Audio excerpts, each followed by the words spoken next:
Today I'm finally getting around to doing the Harry Potter tag. I did film this once before, but I wasn't happy with it, so I'm doing it again now. So let's jump straight in there. What is my favourite Harry Potter book? This is the most difficult question on the list. Philosopher's Stone is like that book that has the original magic in it, the discovering of the wizarding world, but I don't know if that's my favourite.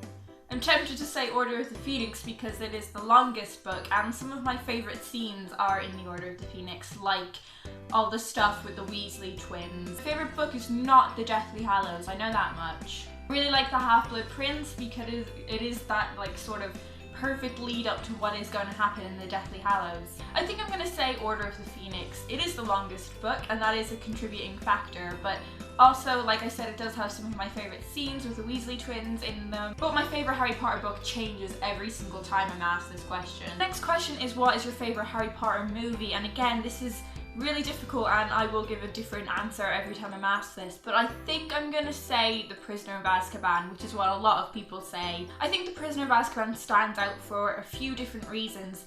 One being that there's a director that didn't direct any of the other films, the very talented Alfonso Cuarón.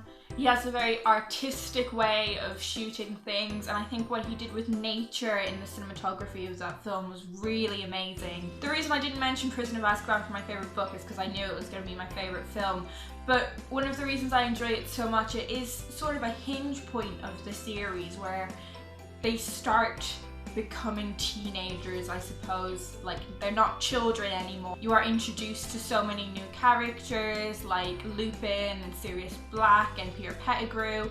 You start to learn more about like the backstory about Harry's parents. Next up is your least favourite book, and I'm going to give the answer that I think most people give, and that is The Chamber of Secrets.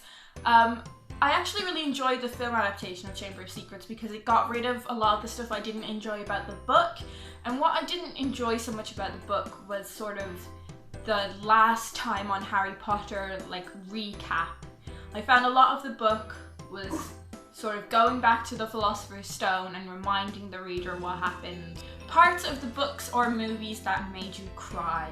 I'm not going to go grab it now because it is sort of at like the back of my bookshelf, but my copy of the Deathly Hallows has like rippled. Like, you know when pages get wet and they start going wavy?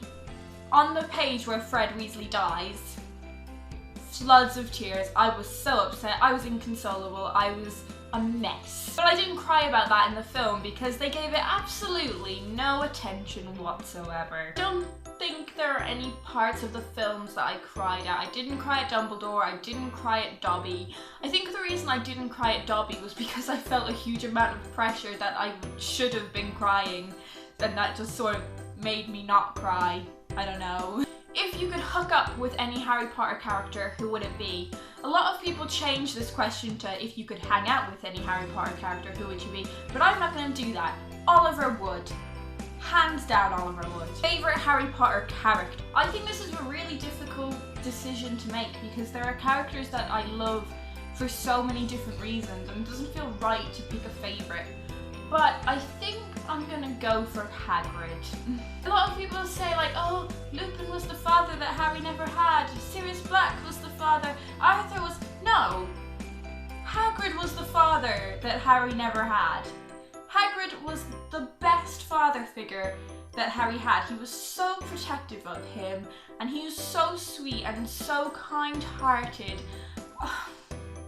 I love Hagrid. So massive props to Fred Weasley, George Weasley, Hermione Granger, Luna Lovegood, Draco Malfoy. Draco Malfoy is not my favourite character in that, like, I like him. He's my favourite character in that, oh, I love character progression. What would your Patronus be? According to my own opinions and quizzes on the internet, I am a fox. And I'm very happy with that. If you could have the Resurrection Stone, the Invisibility Cloak, or the Elder Wand, which would you have?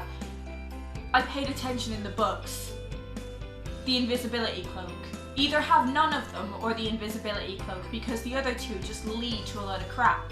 What house would you be in? I'm quite a proud Slytherin.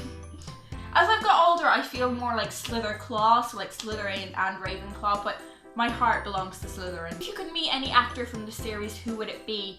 I think this is either going to be Daniel Radcliffe or Emma Watson. I don't know if I can decide between the two. I feel like hanging out with Daniel Radcliffe would probably be more fun. And the final question is, have you played any of the Harry Potter video games? Yeah, when I was very young, I played the PlayStation 2 games, which were so amazing and they're so fun, and I really want to get another copy of them and play them again. I think it would be really cool and really nostalgic. I've played both of the Lego games though, and they are amazing. All of the Lego games are great, but they are even better when you know the story and know the film and book series that they're about. So yeah, they are all the questions on the Harry Potter tag. I'm not going to tag anyone because I feel like everyone has already done this, but if you haven't yet and feel so inclined, please do it. It was a lot of fun, and let me know if you did do it. Talking about Harry Potter is always such fun, so if you have any thoughts about what I've said, leave a comment below.